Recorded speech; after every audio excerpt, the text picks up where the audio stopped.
Yo, and welcome back to the channel, guys. Today we're going to take a look at how a meme can change your life by Penguins O or Moist Critical. Let's get right into it. There's a crazy phenomenon with the internet, with this wacky cyberspace, where the smallest interaction ever can change someone's life. Like, I'm talking about a single sentence sometimes leading to an entire career and changing the trajectory of someone's destiny. I think the best example of this is Danielle Bregoli. She had a viral segment on Dr. Phil back in like 2015, and it ended up with her saying, "Cash me outside," and people memed it.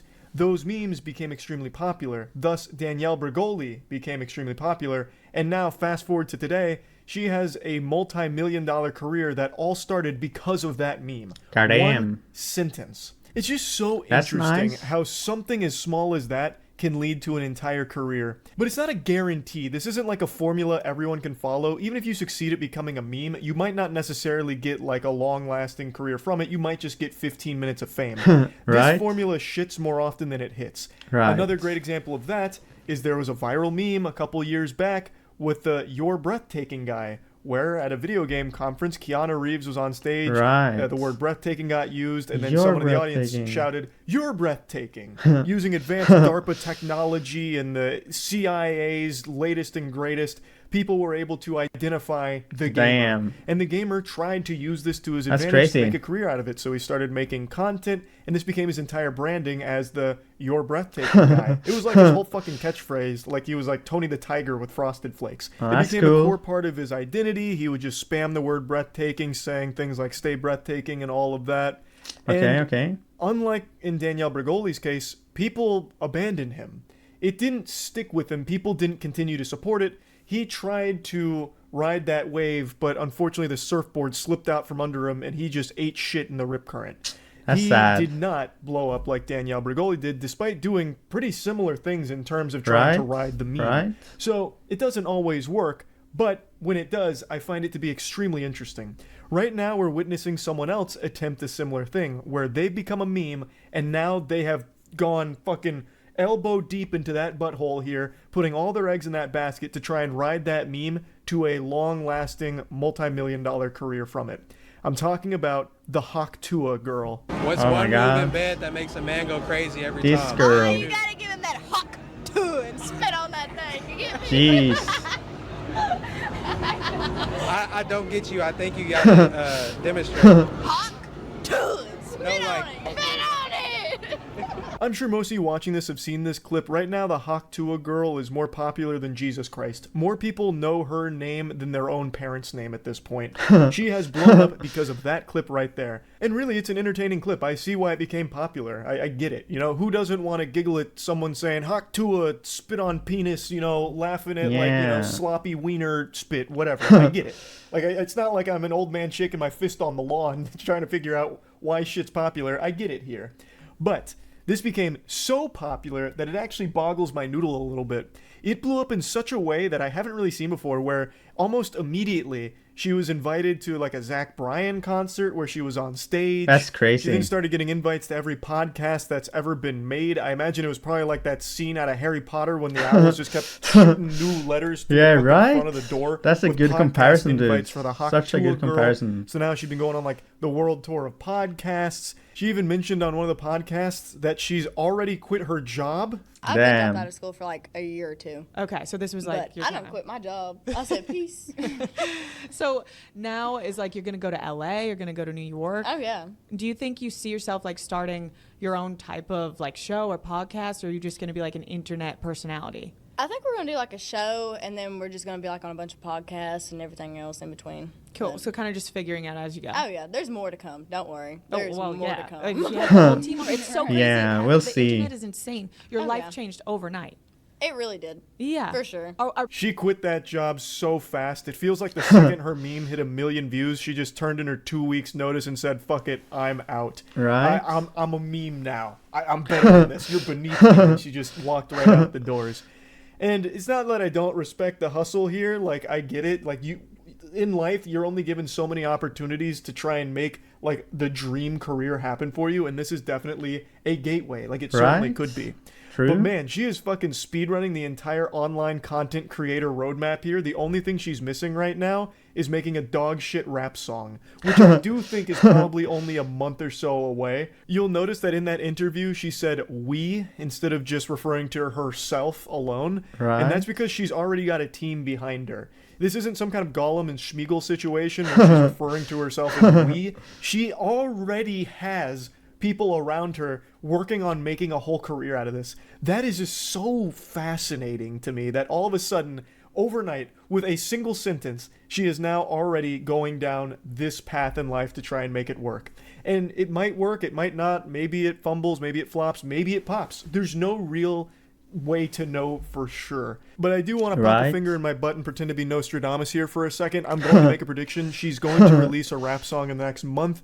It's going to have Hawk Tuah as like a hook. Right. I don't know what it's going to be called. Maybe it has fucking to. Hawk Tuah Electric Slide Part 3. I have no clue. But I am That would be confident so good. that she is going to make a song in the next month. Mark my fucking words. Put it down. Okay, Put that shit okay. on the tablets right now.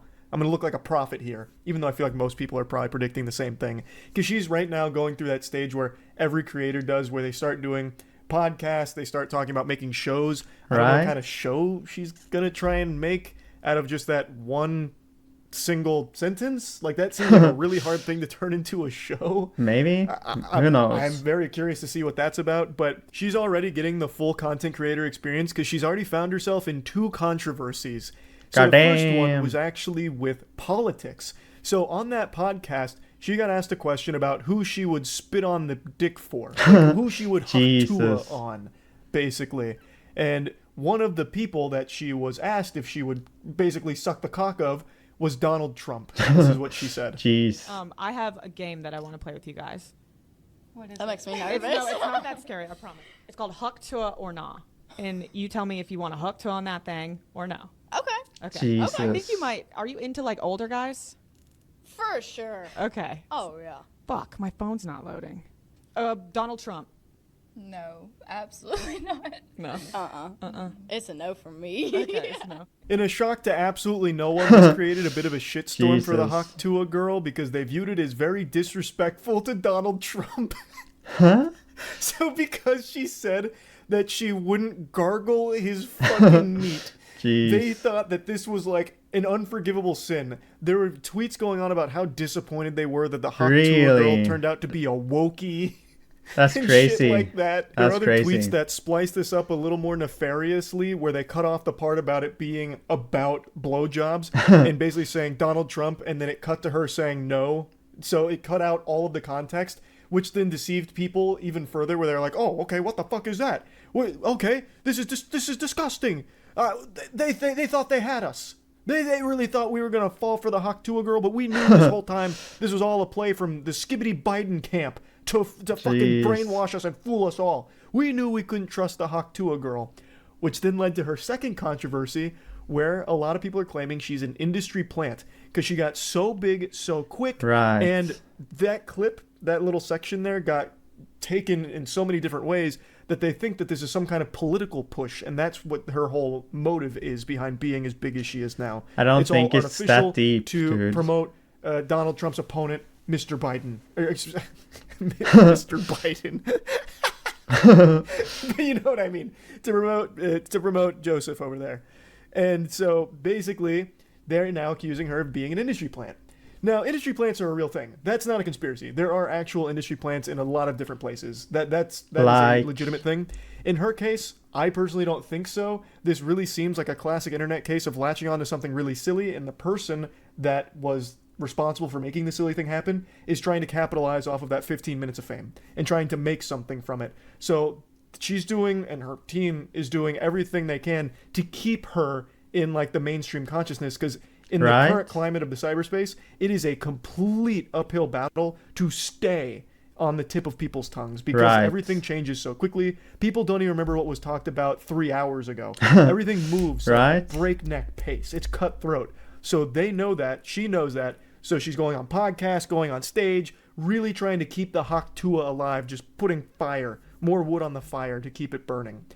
I don't think she's an industry plant. I really think this is just a classic case of someone trying to ride that meme and make a career out of it. But anyway, what I really wanted to focus on today is just how interesting this is, because memes come and go. Meme life cycle nowadays is only like a few hours, but sometimes you have a rare example like Tuah here, where it does last a little bit longer. And in cases like that, the person behind it really does try and strive to make a career out of it because it is such a good opportunity to do so. I would say most of the time it doesn't work, but sometimes it does. And when it does, it is a life-changing experience. Like for her, it already is life-changing. She quit her job. Right. It seems like she's got a lot of money on the table for some of these appearances. If they're making a show, if she's getting paid to make the show, it seems like already her whole life has changed almost overnight. And this meme's only like a week or so old, if that. Right. So yeah, anyway, I just wanted to talk about this a little bit because I really do just find it super interesting. That's about it. So yeah. Okay. Dr. Oetker. What did you think about the Hawk Tuah girl? I haven't put myself so deeply into the situation, but it's interesting for sure. Memes and memes. But yeah, what did you think? Leave a comment and tell me. And also remember to like and subscribe. And I'll see you guys next time. See ya.